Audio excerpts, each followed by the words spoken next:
بسم الله الرحمن الرحيم الحمد لله رب العالمين اللهم صل على سيدنا محمد وعلى آله وصحبه وسلم. I ask Allah Ta'ala to grant us all the sincere intention and the proper comprehension. Allahumma ameen. Yesterday we spoke about how one can get their reward for their good deeds multiplied by more than just 10 times. Today we will mention different things, inshallah. One of them is about hesitating when it comes to committing a sin and some details that follow from that. So if one hesitated about committing a sin, do I do it or do I not do it? And this is something that happens to many people. Now, if this person was leaning more towards doing that sin, however, he did not have the firm intention in his heart to commit the sin, then a sin would not be written against him. And if he refrained from doing it, if he left it out of fear of Allah, yani the reason he didn't do it or she didn't do it is out of fear of God, then this Muslim would get a complete reward written for him. They would get a complete reward written for them. That is a complete reward that is not lessened. And that is because he left out a sin seeking the acceptance of Allah. As for if he intended to do that sin, that is, he had the firm intention to commit a sin, then he will have one sin written against him for that intention. Here there are details pertaining to this case. The amal, the deed, would either be from the deeds of the heart or from the deeds of the body. If it is amongst the sinful deeds of the heart, then if the person made the firm intention to do it, then it counts as a sin, whether he follows that up with the body part, or not. Because this sin is amongst the sins of the heart. What sin? To firmly intend to disobey Allah. Yani to have the firm intention to disobey Allah, we are saying that in itself is sinful. Because the intention is amongst the deeds of the heart. The intention is a deed. It is amongst the deeds of the heart. So that sin of the heart would push the person to commit a sin with the body part. But regardless of him doing the sin with the body or not, the firm intention to commit the sin in itself is sinful, since this is a sin of the heart. For example, if a person doubts in the existence of Allah, he blasphemes. Such a person would commit kufr, yani they would not be judged as a Muslim if they doubt in the existence of God, whether he said that out loud with his tongue or he didn't. That doubt takes place in the heart. Also, if someone has enmity in his or her heart towards another Muslim, then whether he acts in accordance with that feeling that they have in their heart, with his body, he acts in accordance with that feeling in the heart with his body or not, he is sinful still to have that firm enmity in the heart for the Muslim. If someone thought ill of another Muslim without having any evidence to back up that ill thought, then he is sinful for that. He is sinful for that, whether he acts in accordance with it, with that ill thinking, by doing something or by saying something, for example, or he doesn't. Having that mere ill thought without an excuse in the heart for another Muslim is sinful. And this is ijma', meaning this is consensus. Yani there is a consensus amongst the scholars about this matter. There is no disagreement. As for what was amongst the sins of the body, then if he intends in his heart to do it, but he doesn't do it, does it count as a sin or not?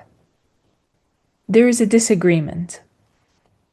Now, the saying of the majority of scholars, which is the supported and correct saying, is that he is sinful for that because he had the firm intention in his heart to do that sinful matter with his body part, and the firm intention to commit a sin is a sin in itself.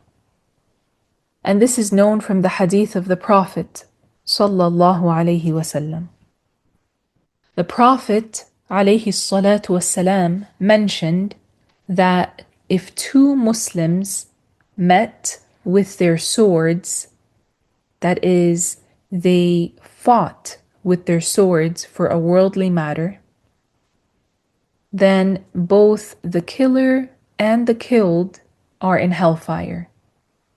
So it was said to the Prophet, Ya Rasulullah, هذا القاتل فما بال المقتول, meaning, O Messenger of Allah, we understand the case of the killer, but why the killed?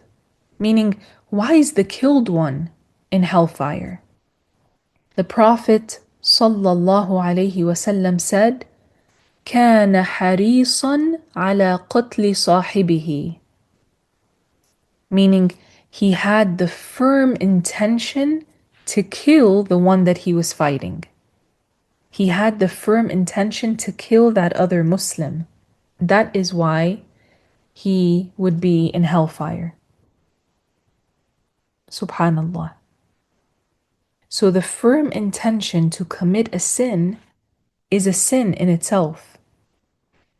It was narrated from one of the companions that he said that the sin that is done in the Haram of Mecca is multiplied.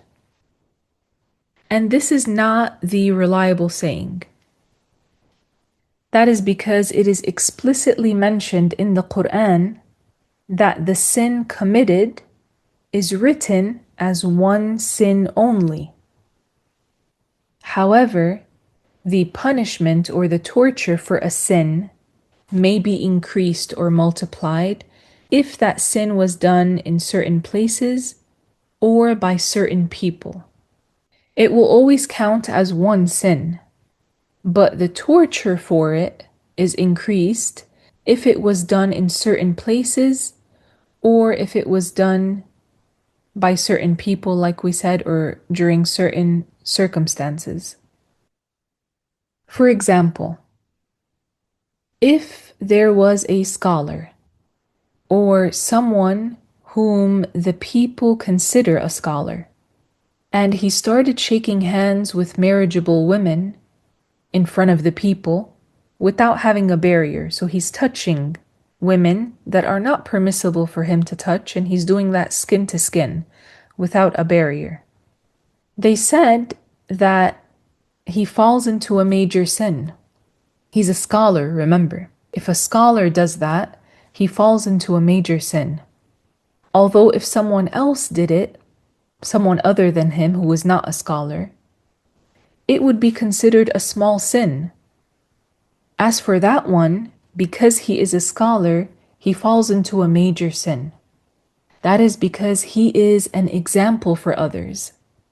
He is someone that many people would look at and follow, would look at and imitate.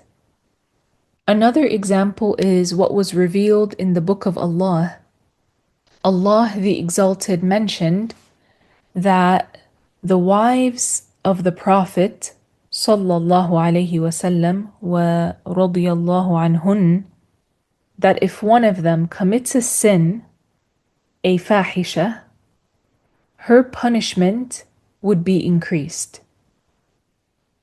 Likewise, if one of the wives of the Prophet alayhi salatu wassalam did a good deed, then the reward of the good deed is multiplied for her because of her high rank.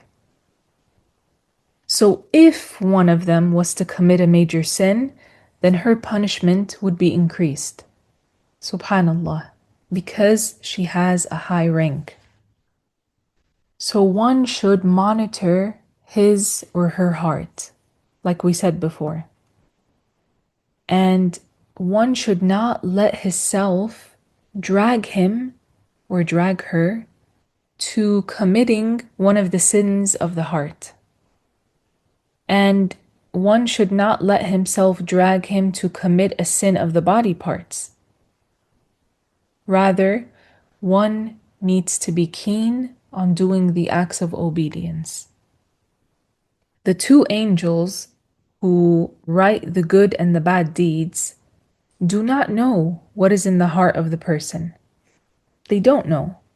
They don't know what's in your heart, and they do not know what is in my heart, because they do not know the unforeseen. So how do they write the hesitation of the one who does something good, or the firm intention, for example? Yani, we spoke about if a person hesitates about doing a good deed. How would they write that down if they don't know what's in the heart of the person? How would they know if, oh, that Muslim just had a firm intention to do a good deed, or that Muslim just had a firm intention to disobey Allah? How would they know that? The answer is that Allah makes a sign appear to them so that they would know that one has had that inclination in their heart, for example, or that they have had that firm intention in their heart. And this happens without them knowing what is in the heart of the slave, because they do not know the unforeseen. Only Allah knows all of the unforeseen. And none of the creation of Allah know the unforeseen. Even Prophet Muhammad sallallahu alayhi wasallam, he does not know the unforeseen.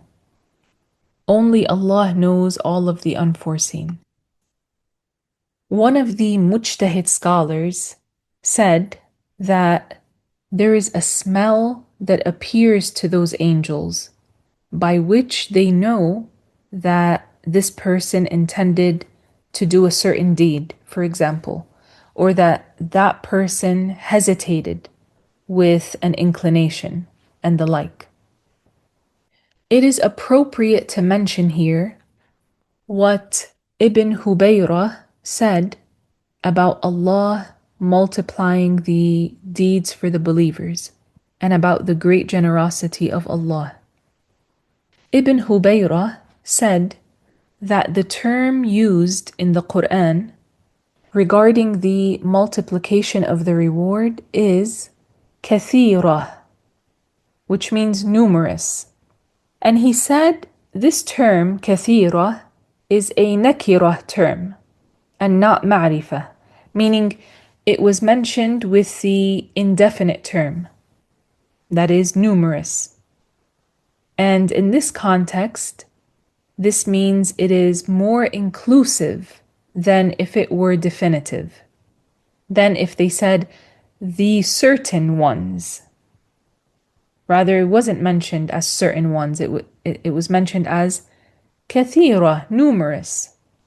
So Ibn Hubayrah said, using it in this context with this term entails that the rewards would reach the most that they would normally reach.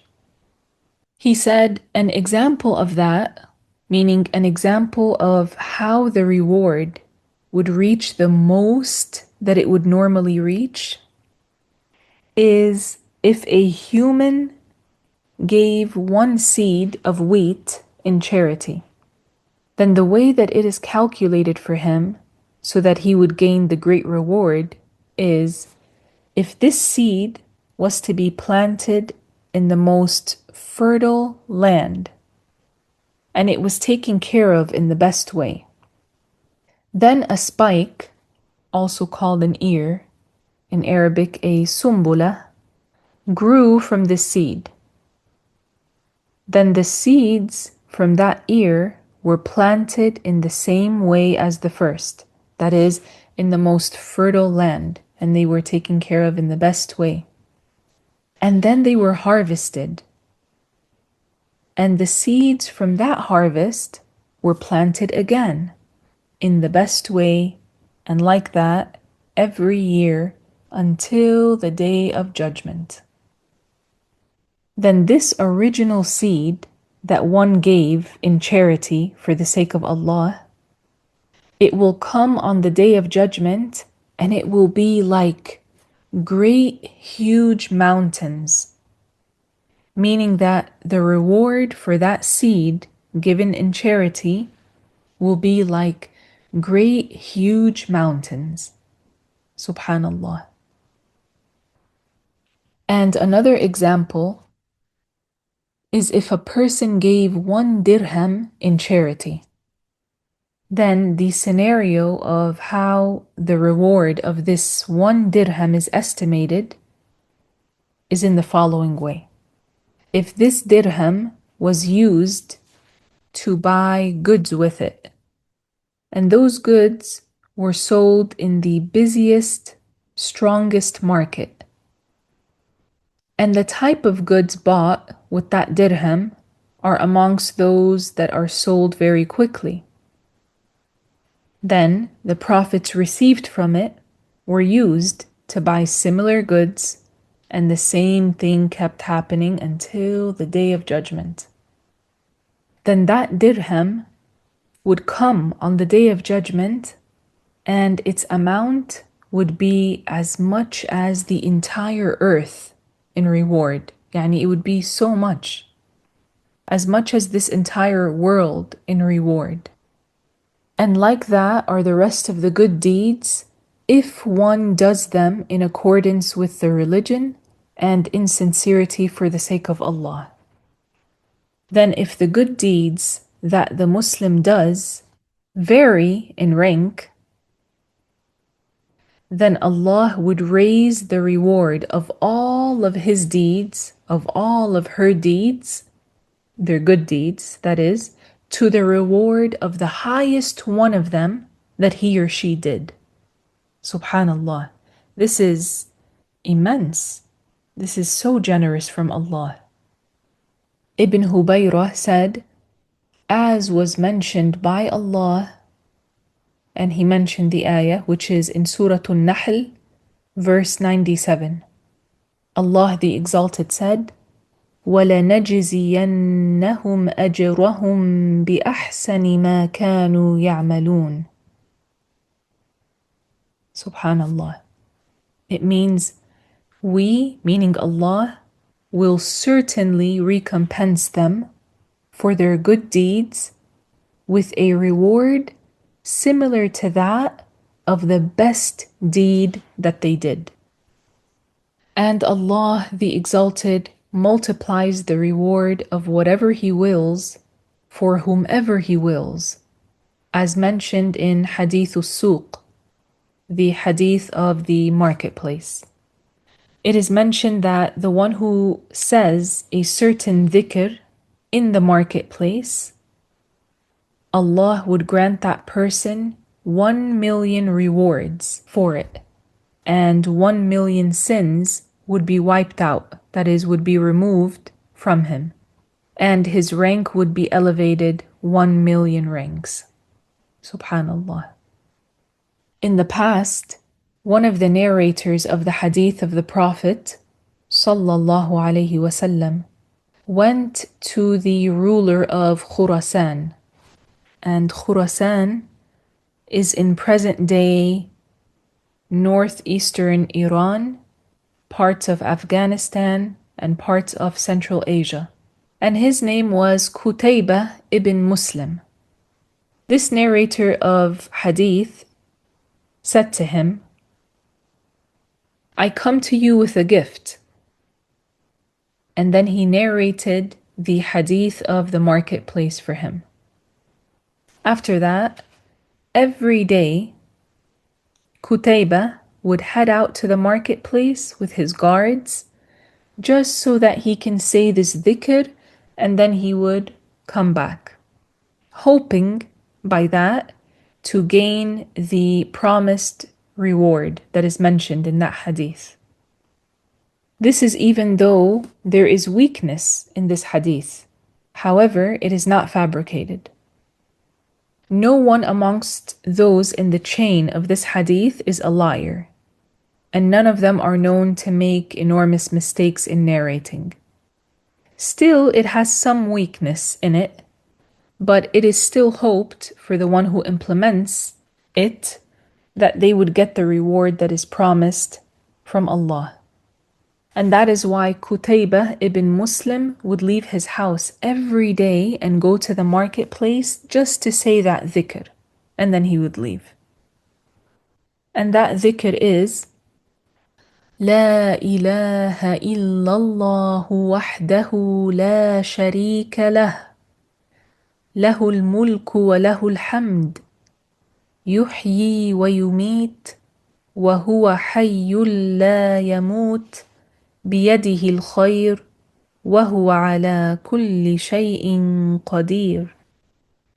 And a market is where there are many stalls or stores in the same place.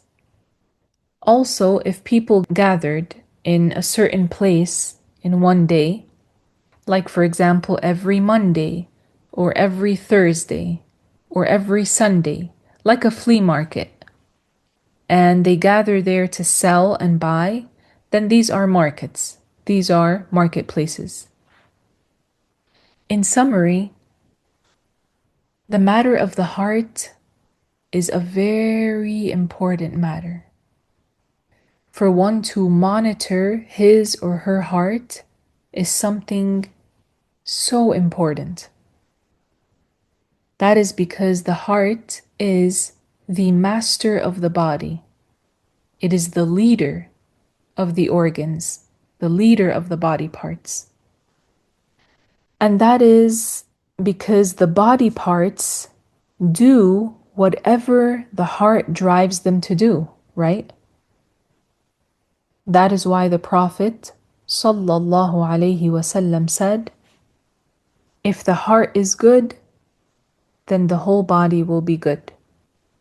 And if the heart becomes corrupt, then the whole body will be corrupt. Meaning that the body parts will be corrupted because the heart will drive them to do evil things, yani to commit sins. Subhanallah. That's why it is so important for us to work on our hearts. If a person hits someone unjustly, they did that because something started in their heart. Something happened in their heart that made them do that. Yani, they had the intention to do that in the heart. If a person steals, for example, if a person steals, then they have stolen because they had the intention in the heart to do that. So something took place in their heart. before the hand committed the sin. If a person curses a Muslim, they curse them out. They belittle them with their tongue. They call them names. That happened because something happened in the heart first. And that is what pushed the tongue to commit what it committed. So if the person, if we work on our heart and we strive to purify our heart, subhanallah, we will benefit immensely. We will benefit immensely because it will not order the tongue and the hand and the rest of the body parts to commit sins. If it's a pure heart, it's not going to order the body parts to commit sins. And that is why the Prophet ﷺ said, if the heart was good, then the whole body would be good. And if the heart was corrupt, then the whole body would be corrupt. And so I remind myself and you that if we find something in ourselves that we don't like, that we know is sinful, for example, that one does with their tongue or with their hands, for example, or with their feet or with their ears, and so on, then we need to remedy the heart. Of course, a person needs to learn and know that this thing is sinful. But if they know that and it's still occurring from them, then there's an issue there. We need to get to the root problem. Yani, why is this happening? We need to remedy the heart. We need to remedy the heart. So one needs to take good care of their heart and not let it be afflicted with al-ghafla, yani negligence and like carelessness, as if the person is just like lost in the world. And not to let their heart be afflicted with that which would prevent him or her from seeing things in the proper way. And this means things that would prevent him from thinking in the proper way, especially with the sins and eating haram. Because doing any of these things will have a great effect on the heart in a bad way. Yani, committing sins, it has a great effect on the heart. Now, we already established that the sins of the body parts, they take place in the heart by the intention, right? And then the heart, as we said, is the leader of the organs. It قد يقال يعني sends a message to the body part, and the body part commits the sin. But the intention happens in the heart. Now, if a person is committing sins like that, that in itself also has an effect on the heart. It makes the heart in a worse state. And something else that has an effect on the heart is consuming what is haram. And that includes consuming haram meat and other than that as well.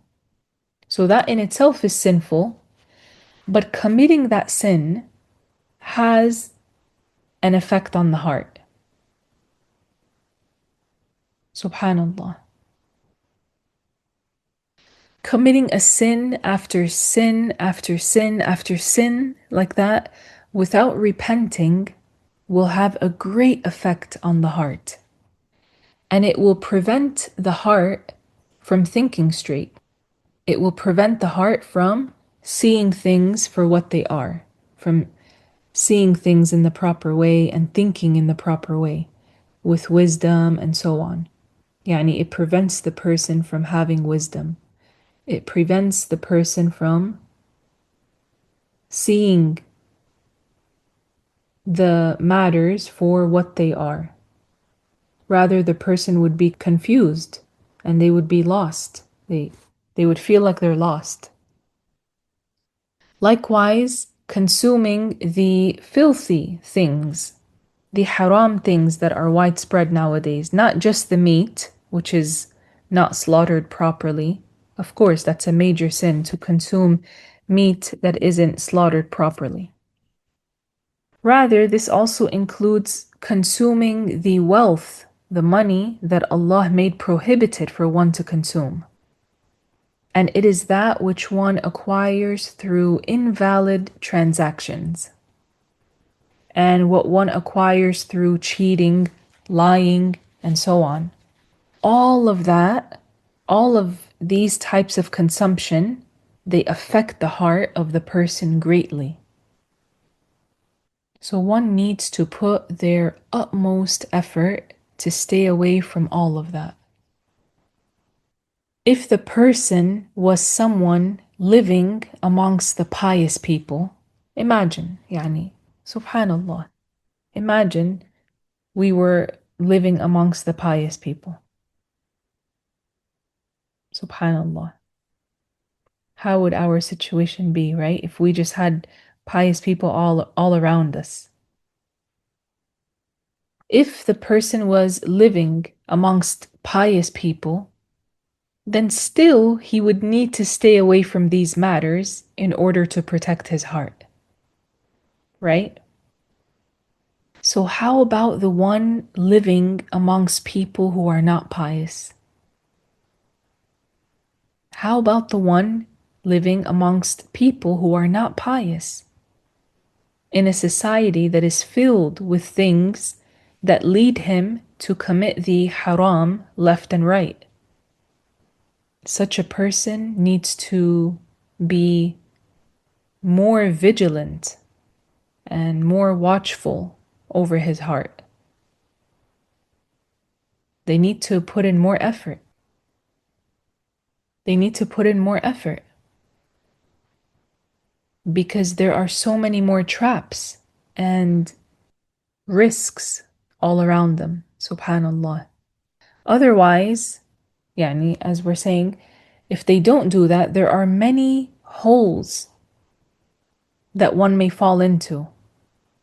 And the deadly insects and the deadly creatures are numerous in number and they are widespread,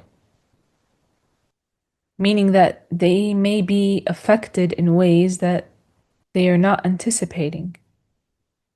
If one was blind and walking amongst all of these dangers, how would they survive? They would be destroyed. Imagine that. They would be destroyed if they were blind and walking amongst all of these dangers and fitan, tribulations. Likewise is the case of the one who does not protect his heart and instead prevents his or her heart from thinking straight. They prevent their heart from seeing things in the proper way. And this is how many people, subhanallah, are living at different levels. Subhanallah, brothers and sisters. Subhanallah. May Allah make us amongst the pious people. They see things in the proper way. They have this clarity. They see things clearly. And perhaps we have had moments where we see things clear, right? The more good deeds we do, and we do them in the proper way, validly, with a good intention and all of that, sincerely, right? And with repentance and all of that, our heart starts to shine. And so we start seeing things clearly. You've probably felt this many times before, that there are times where you actually see things clear. And you're like, whoa. And there are times where things are just like jumbled up, right? You feel confused. You feel like you have like dust on your heart. Something needs to be cleaned. Something needs to be fixed. There are levels of clarity that if people knew existed, they would strive harder to reach them. Subhanallah, they would strive harder to try and reach those levels of clarity. May Allah grant us to see things for what they are. Allahumma arina al-ashya'a kama hi. Oh Allah, grant us to see things for what they are and to see things clearly. Allahumma ameen. And to weigh things in the proper way. Because when we don't see things like that, we are in danger. We are in danger. We don't think straight. And so that is why, for example, we might fall into sins. That is why a person would think ill of another Muslim without a right. Without a right. Because they don't see things straight. They're not seeing things clearly. They're not weighing things in the proper way. If they did, they wouldn't look at the matter like that, right? They would not. And sometimes a person has people around them who are not helpful to them. Sometimes the people around you, even if they are your own family members, subhanallah, they would be the reason that one would fall into sins. Sometimes a person's spouse is the reason that they fall into sins. Sometimes the person's own kids, their own children, and this happens a lot nowadays. They are the reasons that the parent would fall into sins. But if that parent or if that spouse or that person, if they saw things clearly, they would see and they would weigh it properly and they would say, no, this is not right, and they would stand up for what is correct. But how would a person do that if they're falling into sins, they're not repenting, and their heart is all muddled, and they give in to these things? How would they stand up for what Allah accepts? Yani, for the good and for the religion? And how would they go against their nafs, their ego? The one who is living like that during the times that we are in these societies that we are living in, soon he or she will probably be inflicted with deadly illnesses, which would lead to their destruction in the hereafter, not his physical body. Yani, it means deadly illnesses figuratively. Because the matter of the heart is crucial. If a person does not take care of their heart, and they let it get affected and spoiled and corrupt, subhanallah, it would be filled with diseases. And that is what leads the person to think ill of the Muslims. Like a situation would happen, and instead of that Muslim making an excuse for that other one, they would think ill. Oh, they did that because of this. They said that because of that. Like if you're walking somewhere and you see a Muslim that you know and they don't look at you and they just walk past you. Some people, because of the state of their heart, they will start thinking ill of that one. Oh, they have something against me. That's why they didn't look at me. They didn't approach me. They didn't come and give salam. If a person's heart was in a good state, they wouldn't think like that. It's because that person whose heart is in a good state and who sees things for what they are and who judges by the scale of the religion, yani they're always keeping with them the religious scale so that they can judge things in the proper way.